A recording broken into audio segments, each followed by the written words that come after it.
Good evening, everyone, and welcome to PLAR English. This is Lesson 1, Part 5. So if any of you are wondering, I do like to break up these sessions into parts. So we're on Lesson 1, and this is Part 5. So it's taken us 5 classes to get through.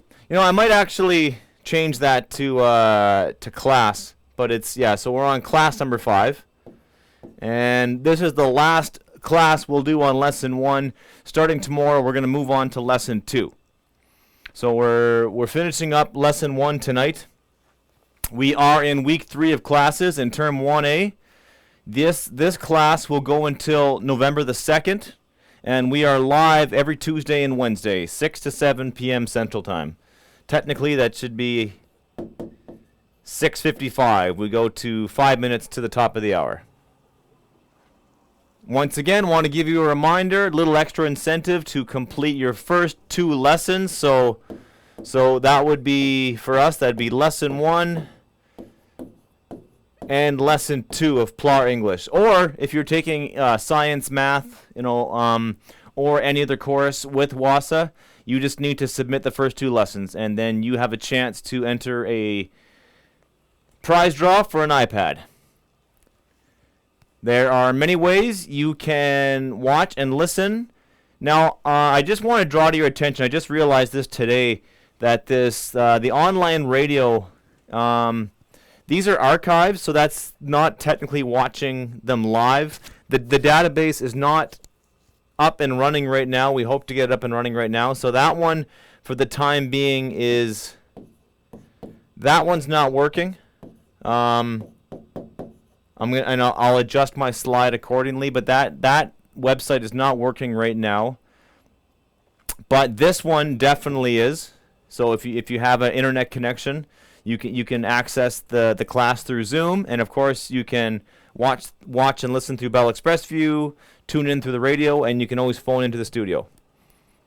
And the next day, all of the classes are going to be uploaded to my YouTube channel. So if you can't log in live, you can always go to Laverty Wasa at youtube.com, and you can watch these lectures and listen to them as many times as you want. And there's many ways you can submit work, so I strongly suggest you start doing that. Start sending me what you have. If you want to send me part of a lesson, that's totally fine. You don't have to send the whole lesson. But just start getting work to me, and then I can start marking it. And even if you only do a few of the key questions, and I could say, look at the first 3, and then give you some feedback, I'm totally fine with that. Just start sending work my way, and I'll do my best to get it back to you nice and quick. These are the ways you can get in touch with me. These are this is how you contact me with any questions you might have. I think Facebook Messenger seems to be the most popular way, and email. So I've been talking to a lot of students on Facebook Messenger, so keep those questions coming. Contact me anytime, shoot me a message. I'm here to help. These are my office hours. Get in touch with me if you want to speak with me on the phone, or if you want to... I usually only check my Facebook Messenger when I'm at my desk. I don't have my WASA account on my phone. So I'm not really checking that account when I'm at home. But if it's during these times, that's when I will be the most responsive. And this is where you should be right now. This is your next step. So if you haven't done so, I'd like you to contact me and your other teachers, right? So let them know you're out there. Let them know you've started looking at the material. We're trying to get in touch with students, so please get in touch with us. So, yeah, number 1, get in touch with me and your other teachers. I think at this point, you should have read all the pages in Lesson 1 by now, and you should be making a plan for completing all of the key questions in Lesson 1. So there's 9 of them, so that's 1 through 9. You should be making a plan. You should have those done, or you should be making a plan to get them done. So I know everybody works on their own time.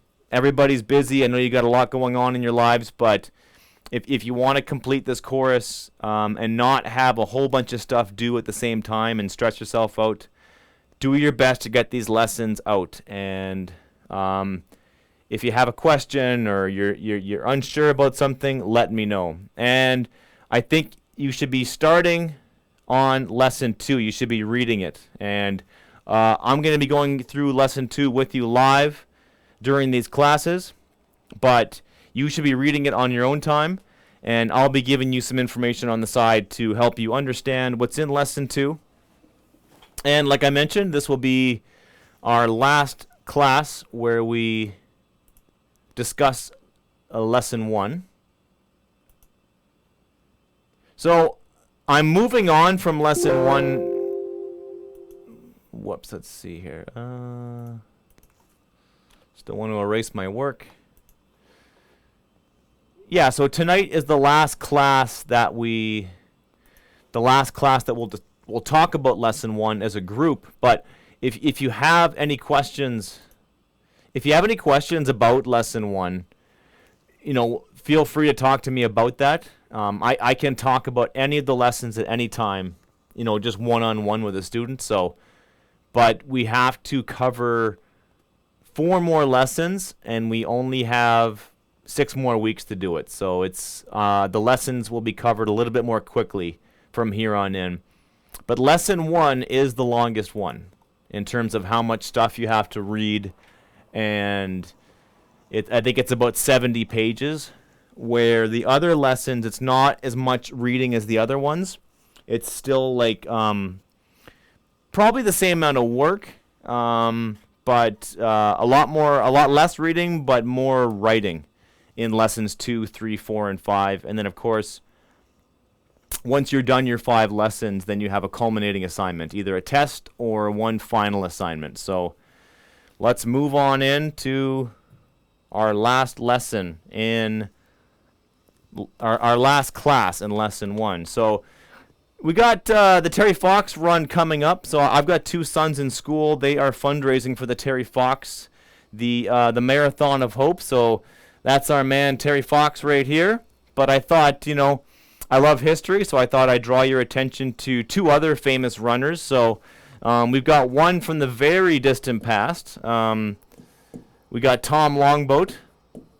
So he is going back to the First World War, and he ran in the Olympics in 1908. So 114 years ago. So he's an Onondaga distance runner from Six Nations. That's near Brantford, Ontario. He was a soldier in World War I. And interestingly enough, I found this really fascinating. In World War II, he was a dispatch runner. So even though they had telegraph and they had radio back then, they still had guys like Mr. Tom Longboat who would run messages back and forth, and they would communicate, because anytime you communicate over a telephone or a radio, there's a chance someone can intercept it and hear it and figure out what you're talking about. But he would take private messages and he would run them back and forth in the most dangerous environments in the world. So he was a war hero, and he's a very decorated Canadian athlete. This guy over here is Andre DeGrasse, and he's a much more current Canadian running hero. He got he's the only Canadian, the first Canadian, to win 3 medals at the Olympic Games, and he can run 100 meters in less than 10 seconds. So to put that in perspective, if this is a hockey rink down here, he could run from one end of the hockey rink, he could make it all the way back, and he could go all the way back to center ice. And he could do that in less than 10 seconds. So, unreal speed. I don't think I could go one way on skates in 10 seconds, let alone there, back, and halfway back again. And of course, right here in the middle, we've got the man of the hour, or I guess of the week, Terry Fox. He did 42 kilometers a day. That is just, I can't get over that number, right? So he would do 42 kilometers every day on his Marathon of Hope when he ran from Newfoundland. And he stopped September 1st just outside Thunder Bay. But some people say he's the greatest Canadian of all time. I think there's a lot to be said on that front. So all of this leads to our word of the day, and there it is. Once again, let me know if I'm not pronouncing things right. I'm doing my best to learn new words in Ojibwe. I think it's important to keep your mind fresh, and I would love to one day be able to speak a second language. And living in Sioux Lookout, this one makes the most sense. So our word of the day is Giji Batu, which is a verb, which means she or he runs fast. So these three gentlemen run fast, absolutely. Probably, three of the fastest Canadians of all time. And in English, I didn't choose the word run. I chose a word that's similar to run, and more on that in a second. So I chose the word sprint. So in today's class, we're going to be talking about word choice and using different words to make our sentences more exciting and lively. So I chose the word sprint. And so sprint is a synonym. And a synonym is a word that has the same or nearly the same meaning as another word in the language. And you can find these in a thesaurus. So an actual physical thesaurus you might find in a library or on a dusty shelf somewhere. But more commonly, people use thesaurus.com. Great website to use. Thesaurus.com will improve your writing 10 times. It's going to give you access to all kinds of words you haven't thought of before. So for example, words like joyful and elated, these are synonyms for the word happy. I think it's really important to understand that words in any language, but especially in languages like English, because English is a language that borrowed from other cultures. So English borrowed from Greek, from Latin, from French, from German. So English is a weird mix of many different languages and cultures, and it grew over hundreds of years. But a lot of words in English, and actually the way that we actually make words, comes from the ancient Greek language. So a prefix is a part of the word that comes at the front, right? So it's the first part of the word, and the suffix is the part of the word that goes at the end of the word. So sin is a prefix, and it means with or together. Onim is a suffix, and that means name or word. So a lot of words in the English language are kind of like a story, or they're actually two words that got pushed together to make one word. And this is true in Ojibwe, this is true in French, this is true in a lot of languages around the world. So a lot of words are when two words come together. And this word literally means a together word. Here are some other examples. A pseudonym is a fake name. Cryptonym is a code or a secret name. You may have heard of cryptocurrency, right? Currency is money, and crypto means code or secret. It literally means like secret money, and that's what cryptocurrency is. That's what Bitcoin, things like that. A homonym is a word with the same spelling and pronunciation, like bee, the animal, or like to be. They sound the same, but they have different meanings. A mononym, that is somebody who goes by one name, like Eminem. He's got a first and a last name, but his hip-hop name is a mononym. It's a one name. Mono one, nym means name. Antonym is a word with opposite meaning. And ethnonym is a name used for an ethnic group, like I used the example of the Métis last class. A toponym, like Sioux Lookout, that's the name for a geographic place. And you can't see this right here, but an allonym. And an allonym is a pen name used by an author, not their real name, so it's a fake name. So good to know stuff like that, right? So I've got some more Ojibwe words here. So we've got Gijika, he or she goes fast. Gijika Kwajiwe, she paddles fast. And Giji Yandam, he or she thinks fast. So these are not synonyms. They're not synonyms. These are what we call analogous or similar words, right? So they don't have the same meaning because they don't mean to run fast, but they have similar meanings, right? So You can think of language kind of like a web, right? So like every word has words that are very similar to it, and then it's going to have words that are kind of similar to it, and then you're going to have words that are like not really related to it, and then you're going to have words that are just like completely different meanings, right? But you're going to encounter all of them. And if we're using the word run in a sentence, we could use any one of these words, right? So you'd have to find the right one. Each one of these words has a very specific meaning. You know, jogging is not the same as sprinting, right? They're different, right? But so depending on what the person is doing, you know, to tear, when someone's tearing, to me that seems like they're out of control and they're just ripping down the street. If someone's dashing, you know, what does that mean? What's the difference between a dash and a spurt, right, or a dart? But there's many ways we can describe actions and what people are doing, right? And that's one of them. Gonna skip through this, but would like to mention really quick here. Know your parts of speech. This is lesson 1, right? So lesson 1, a lot of lesson 1 is these 9 parts of speech. So I want you to know these through and through. They're gonna come up later, okay? So know those definitions, know what those things are. We won't go through them just for time's sake. We will jump right ahead to today's headline. So this one is from the Sioux Lookout Bulletin, which is the local newspaper, the local paper here in town. This one's about Garnet Anjikaneb.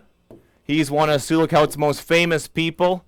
This photo right here, that's actually from when he received the Order of Canada.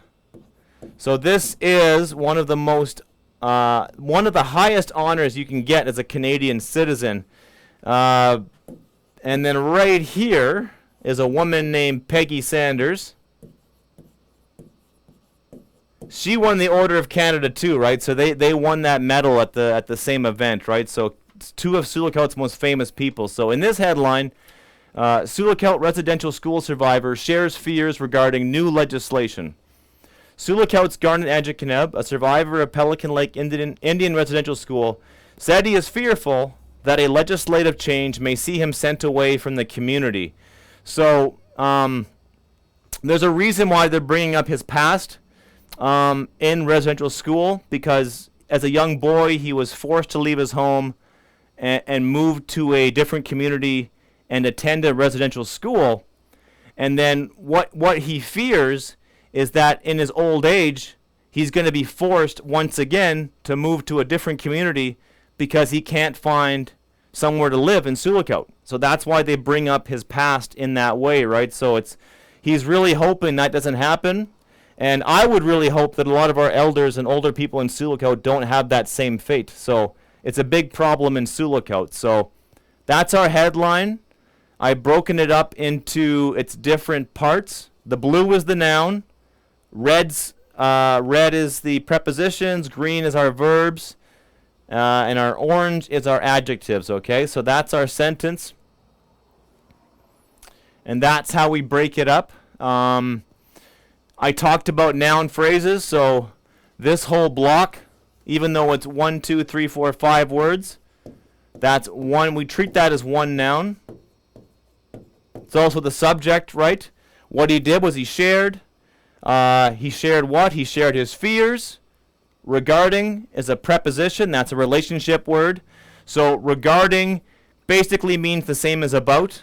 And then he shared his thoughts on new legislation. So new is an adjective that modifies the noun legislation.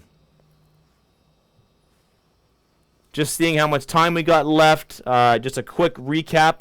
The subject of a sentence is the person, place, or thing. And remember, that's the definition of a noun, right? A person, a place, or a thing on what the sentence is about. So, and the predicate is what is said about them. The predicate includes a verb. So in this sentence, Garnet Anjikaneb is our subject, and we're given information about him, but he's the subject. That's all we need for the subject is just his name. The other details are about him, but he's the subject, and the predicate contains a verb, right? So said, that's the verb, right? So Garnet said this. That's what this sentence is about, okay? So a subject is what the subject is about, and the predicate is what is said about them or what they do. In this case, it's what he said.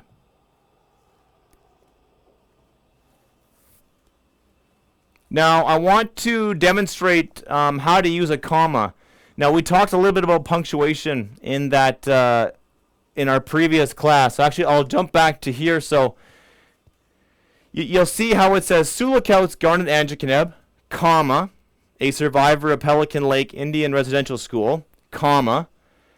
You could almost you could put a bracket here, and you could have put a bracket here, and let's say that we didn't include that detail, and we just read Sulakouts Garnet Anjikaneb said he is fearful, on and on, right? So we could cut that part right out, but they use a comma to add additional information about Garnet, okay? So, and that's what I've done right here. So, Mike Laverty, comma, an English teacher with Wassa Distance Education Center, comma, is writing a children's picture book about grackles, which is a true story. I really hope I finish it. So, but again, this could be a comma or a bracket, right? So if we want to add additional information about our subject, using commas or brackets in that way is a really useful way to do that. And then remember, a comma is a short pause. A period is a full pause. But it tells the reader to slow down, and the stuff in between the commas doesn't have to be a complete sentence. It can just be, it just has to be additional information about a subject. And sometimes we use this to tell additional information about a subject, but we pay attention to the verb that we use. So in this example, the boss and his staff members was anxious. We wouldn't say the boss and his staff members is anxious, right? We use the word was because and then if we took this part out, we could simply say the boss was anxious, right? We wouldn't say the boss is anxious, right? Or the warranty on the motor is a waste of money. We wouldn't say the warranty on the motor are a waste of money. So we use a singular adjective, right? So yeah, we got to make sure that the subject of the sentence, in this case the boss, it matches the verb that we use, right? The subject is the warranty matches the predicate, so it matches the verb that we use, right? So in this case we have was or is, right?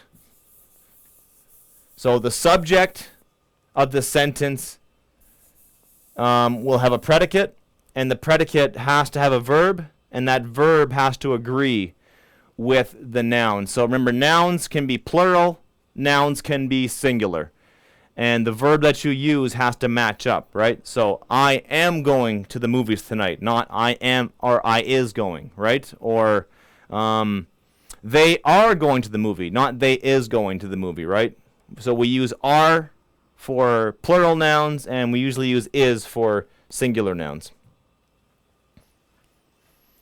Okay, I want to touch a little bit on correct word usage. So if you've read through lesson 1, there's a lot of talk about words that are commonly misspelled or words that are properly misspelled, but they're just used incorrectly. So I tried to incorporate that into a sentence. So I hope to teach my students to tell the difference between there and there today. After this course, their writing will improve and they are going to go far in life, which I absolutely 100% believe. Okay, so So there is possession. So there, remember, is a pronoun, right?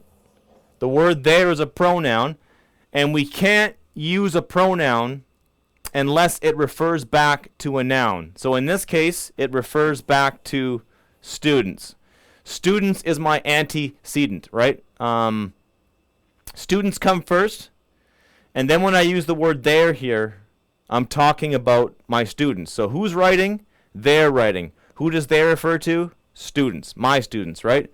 Their writing will improve, and they are going to go far in life. And of course, they are is the same thing as they apostrophe re. The apostrophe is what we call an ellipse. It shows where a word is missing, right? So it shows that we've cut the letter A out of there, and we've just made it say they apostrophe re. So English might seem needlessly and ridiculously complicated at times, and that's because it is. There's lots of rules that they don't necessarily make a whole lot of sense, but at the end of the day, it's the way it is, and it's the way it's been done for hundreds of years. That doesn't mean it can't change. Language is always changing, and people make it change by the way they use it, but some of the rules are there, and they're hard to get around. They just are. You just have to learn how to use them, right? Here's another one. It is very important to learn the difference between its and its. Yeah, it's probably the most commonly misspelled thing you see online and in general writing. I think it's going to rain today, and that rain cloud will drop its rain on me. Whether or not you care about the weather, it's going to happen. So I've used the examples to illustrate the point. So ITS without the apostrophe, this is to show possession, right? This is to show possession. Something belongs to it, right? And so we don't write IT apostrophe S, but that's how we show possession. So this is when something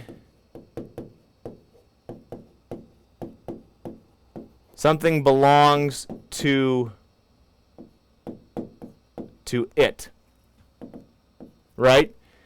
It is a pronoun, right? So it has to refer to something, right? So I think it's going to rain today, and that rain cloud will drop it. So if I drop the word it's into a sentence, it has to refer to something. So in this case, that's that rain cloud, right? So the rain cloud, so it's rain. So it's the rain that belongs to the rain cloud. And then if I write it apostrophe S, that literally is it is.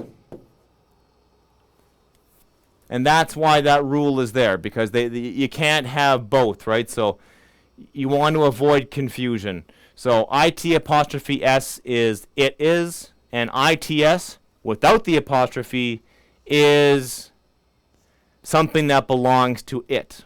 And we don't know what it is unless we have the antecedent, right? And then here, whether is a preposition, whether is a noun. Very different words. They sound the same, right? They're homonyms, but they have very different meanings. Okay, so what I've done is I've written I've written a sentence that is. This sentence features choppy writing. It features sentence fragments. It features run-ons, and we're going to go through that in a second. So a run-on sentence is one that just keeps going, and there's a lot of subjects in it, right? So the human brain can only keep track of so much information at one time. So if I start telling you a story, and the story starts with my cousin Graham, and then I introduce my dog Snowy, and then my sister Tanya, and my brother Matt, and my buddy Frank that I went to school with, and my buddy Joe that I play hockey with, and if I throw like 7 subjects at you, and then they're all jumbled together, you're not going to be able to follow my story because you're not going to know what's it about, right? You're going to hear all of these nouns, and your brain's going to get all confused because you don't know what it's about. So you can write a sentence with more than one subject. That is possible. But if your sentence gets kind of confused and you're bringing up all kinds of ideas, you want to break your writing up into shorter chunks to help your reader understand. So that's when you run on in a sentence. And when the writing is choppy, it's just all over the place. So I'll read it out loud, and there's no punctuation. So to help my students, I want to write a bad and choppy sentence, and I thought we could edit the sentence together. I wanted to make the sentence repetitive, so I am repeating the word repetitive. After we edit the sentence, it will sound better, but for now it's pretty rough, and that's okay. So you get the general idea, but this is pretty rough writing, and this was my first draft. So I've been doing this for a long time, and I've really embraced the process of writing. And I wrote that without stopping. So I like to do what I call a 15-minute free write sometimes. Or you know what? I'll scratch the time thing on it. This was a free write. I didn't do this in 15 minutes. I did this in about 30 seconds. So I just started typing on my computer, and I didn't let myself stop. I just typed it out, and I was done with it, and that was it. And I didn't go back and edit it. And when you wanna write, you have to embrace the two parts of your brain. One part of your brain is really good at generating ideas, and the other part of your brain is really good at editing those ideas. And they're two very different processes. So in this class, we're going to start writing a lot more. And I really want you to embrace that process as a writer. Nobody ever gets it right the first time. It doesn't matter what kind of a writer you are. If you're a professional writer who gets paid, if you're just someone who does it for fun, if you're a student taking English like you are, don't expect your writing to be good on your first draft. It's a completely unrealistic expectation. So step one is you just write. And step two is you edit. Okay? Good writing is editing, right? That's how you get good writing. So put a bunch of words on the page. A lot of people, my son included, he's 12 years old. When he writes, he talks into his Chromebook. So he just talks. And then once he's done talking, he's got a paragraph. And then he goes back and he edits it. So him and I have a very different writing process, but it really works for him, and it might work for you too. So that's the bad first draft, and this is the punched up version. This is the better version. So to help my students understand choppy writing, comma, I wrote an intentionally awful paragraph. The paragraph included the following elements: repetitive phrasing, a lack of punctuation, and no capitalization. I edited the paragraph into a cleaner version. So here's our rough copy, and then here is the finished copy. So, and you'll notice that the tone of it changed quite a bit. The focus of the paragraph changed a bit. But I got all my ideas down, and then I shifted into editing mode, and I added some punctuation. So this is a very common trick that writers will use. They'll say, like, you know, to do this, comma, I did this, right? So so the comma goes here, and then, you know, I wrote an intentionally awful paragraph. Now, a lot of writing is just, a lot of editing is just rearranging parts. So let's call this block 1 of the sentence, and this is block 2. We could reverse those, right? I could say I wrote an intentionally awful paragraph to help my students understand choppy writing. And just saying it out loud, I actually kind of think that sounds better. So you could flip those, and you could start this and end here, but I chose to do it this way. To help my students understand choppy writing, I wrote an intentionally awful paragraph. So I front-loaded helping my students. So what's more important, me writing the paragraph or helping the students? So maybe it makes more sense to keep it the way it is. I've used a colon. That is, the colon is the 2 dots right there. Colon is a very effective punctuation tool for introducing things, right? So the colon basically says, here it is. So the paragraph included the following elements, and the colon says, here they are. Repetitive phrasing, a lack of punctuation, and no capitalization. Period. I edited the paragraph into a cleaner version. So that's done, okay? So that's a better version of what was there before. Now, we want to avoid run-on sentences. Here's an example. So this one has no punctuation except for the period at the end. But this is a run-on sentence, so we'll see why. Mike is coaching the U13 division of the Sioux Lookout Minor Hockey Association, and this division has a mix of new and experienced skaters who will play in 3 tournaments this year, and sometimes the Sioux Lookout Bombers come out to help teach the skaters how to improve their skills. So let's have a look at the nouns, okay? So we've got Mike. Let's look at the subject. So we got Mike.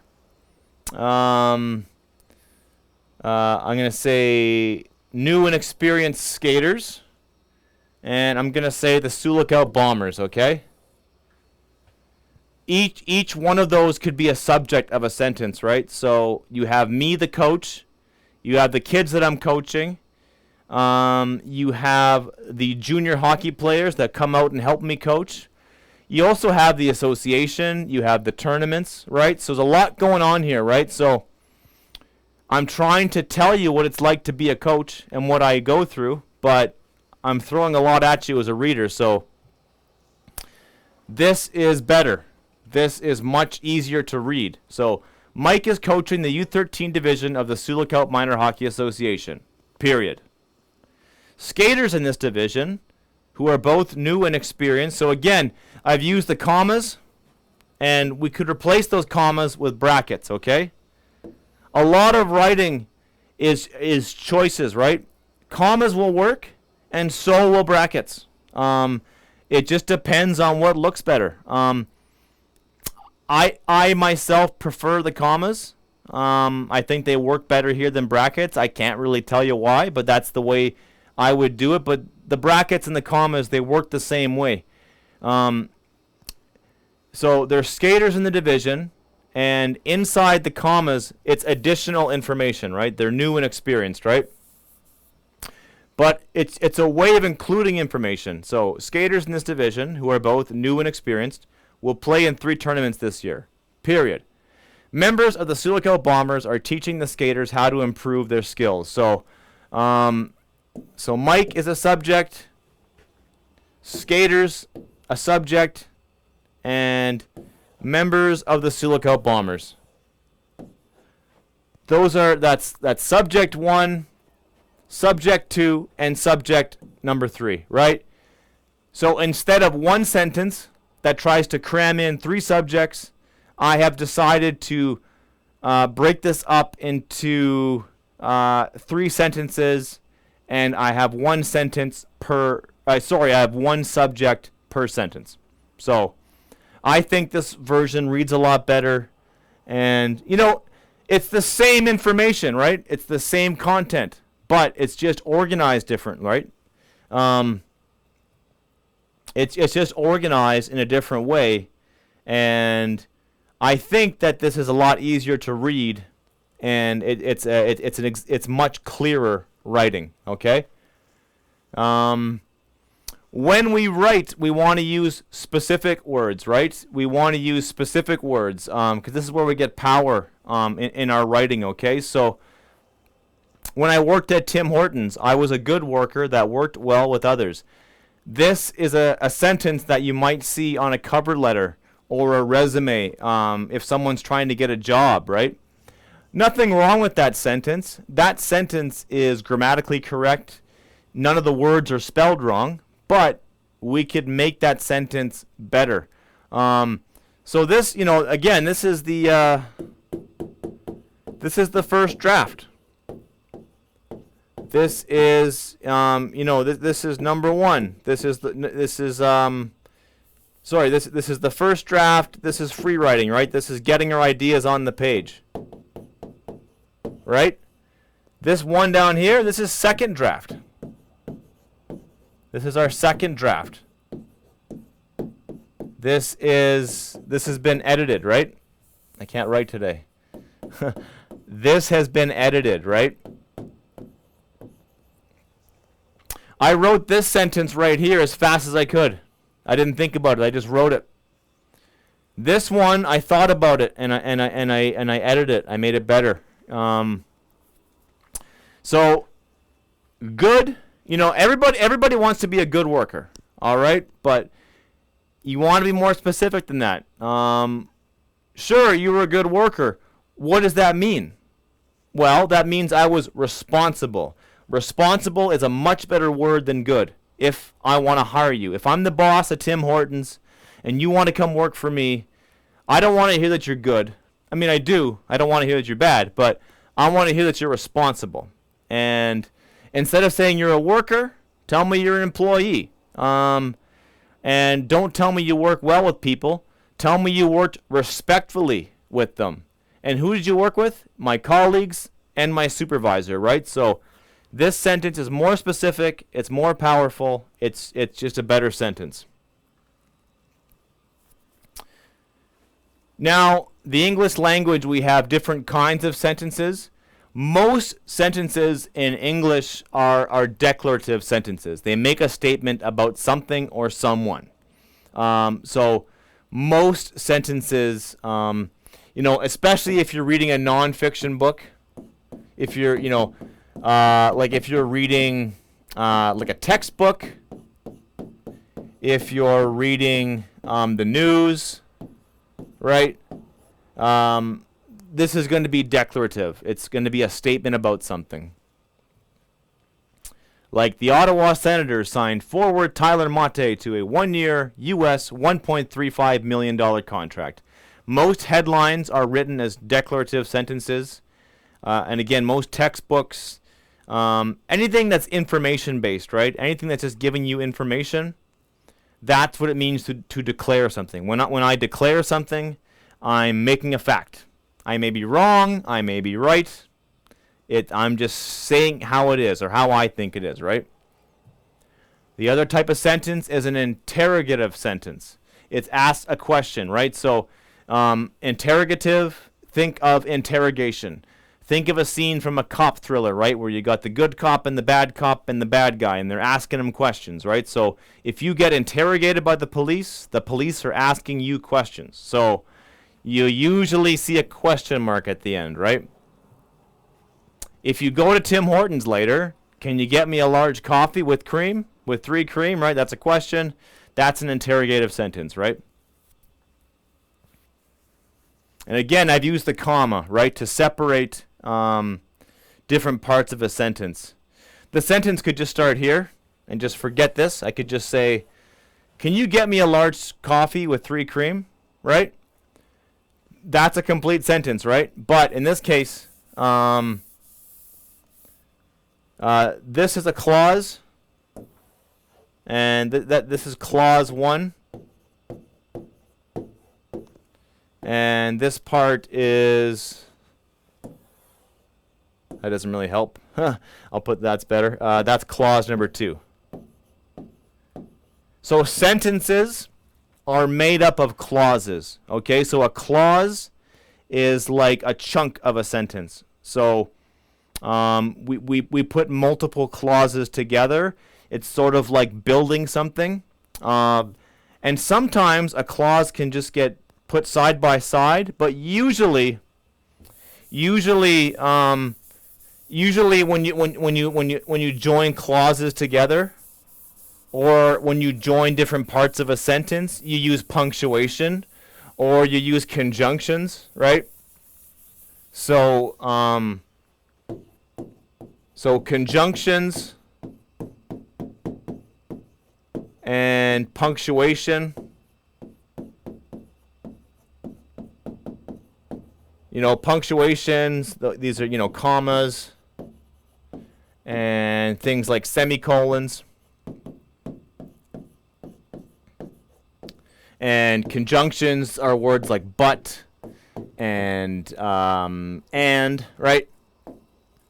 So conjunctions and punctuation, they're sort of like the glue, or remember I used the metaphor of the train couplings. So conjunctions and punctuations, they help us put clauses together, right? So that's two clauses that have been put together with that comma, right? So, and that's why you pause, right?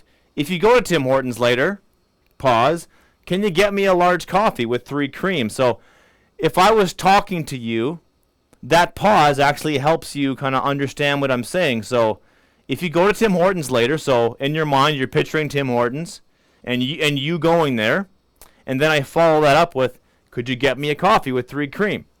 So you're picturing yourself at Tim's, and then you're picturing the coffee you're going to buy me. Imperative sentences are used when someone gives a command or an order, and sometimes the subject of the sentence is not mentioned but is understood. So the subject's not there, but it's understood. So pick your clothes up and put them away, right? The subject of that sentence is the person who's saying it, the narrator, or you know, if you were to read this sentence in a book, you would know who's speaking. Or if it's you and I in a room and I say to you, pick your clothes up and put them away, you know, the subject is me, and what I'm doing is I'm telling you what to do. Pick up your clothes and put them away, right? And the last one is an exclamatory sentence. And exclamation mark, right? Exclamatory, exclamation. It's usually a command or something with very strong emotion, and it's going to end with an exclamation point. Like, go to Tim Hortons right now and get me a box of Timbits, right? I'm giving you a command, and you've got the exclamation point. I'm really hungry. I want to get some Timbits here. Go get me some Timbits. That's an imperative sentence. We're going to spend the last 10 minutes of class talking about the topic sentence. Talking about our information paragraph. So, last Thursday, we did a brainstorming session, and I talked about ways that you could learn how to play guitar. And I'm going to revisit that, okay? So, a little review here. The topic sentence is usually the first sentence of a paragraph, and it introduces the overall idea that the paragraph will discuss. So sometimes this is described to as the hook, right? So if any of you out there like to fish, you know when you fish, you got to set the hook, right? So you got your fishing rod on the line, and you start to feel that fish nibble, and you set the hook, right? So in this metaphor, the fish is the reader, and the writer is the person fishing, right? So you want to set the hook. You want to make people interested in what you're talking about. You got to hook them in. You got to start off with a very good topic sentence. So the topic sentence, it introduces your idea that you're going to talk about in your paragraph. So it should be interesting. It should be to the point, and I should know what you're going to talk about. I shouldn't have to guess. So clear writing, writing that is powerful, writing that communicates a message. The reader usually doesn't have to guess, unless you're writing fiction. And then in that case, sometimes you hide your true meaning, or like it's a mystery novel, and you got to put the clues together. But nonfiction writing and writing you do for like an information paragraph, if I'm trying to give you information about something, I shouldn't try to be confusing on purpose. I should just give you the information, right? There should not be any barriers in the way, right? So after that opening sentence, you will find a supporting sentence, also known as the body of your paragraph, right? So, you know, a paragraph has the opening sentence, the opening sentence, the topic, the concluding sentence, and in the middle you got your body. And the body consists of your supporting sentences. So you're making an argument. You're saying, this is the way it is. I believe this is true. Here's how I back it up. Okay, so this is how I back this up. And then you wrap it up with a concluding sentence. And so the concluding sentence is going to be similar to your topic sentence, but it should be different. So it should summarize what you've just talked about, right? So it's going to be talking about the same stuff, but it's going to be a different sentence. So here's what I came up with. So there are many ways to learn the guitar.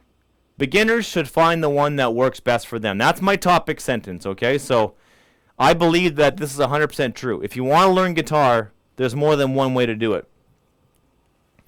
Here's a couple of supporting sentences. The first decision, and perhaps the most important, will be deciding if you want to hire a teacher or teach yourself.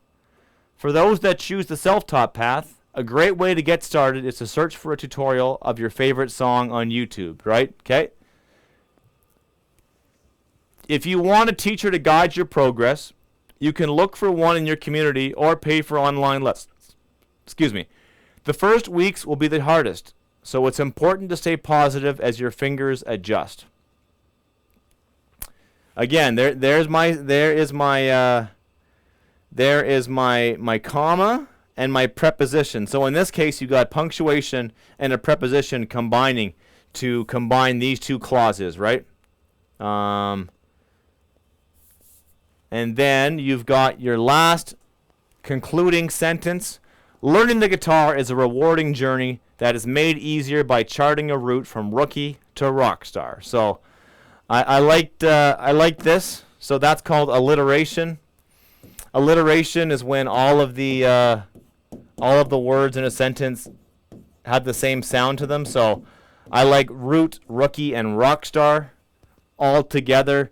If you listen to hip hop is huge on alliteration, right? So when people think about hip hop, they think about rhyming, and rhyming is definitely a big part of hip hop. But when rappers are trying to get a message across and they're trying to make themselves create interesting rhythms and bars, they use the sounds of similar sounds. So I love rookie to rock star. So that might actually be the title of my information paragraph. I might call it, rookie to rock star, right? I kind of like how that sounds, right?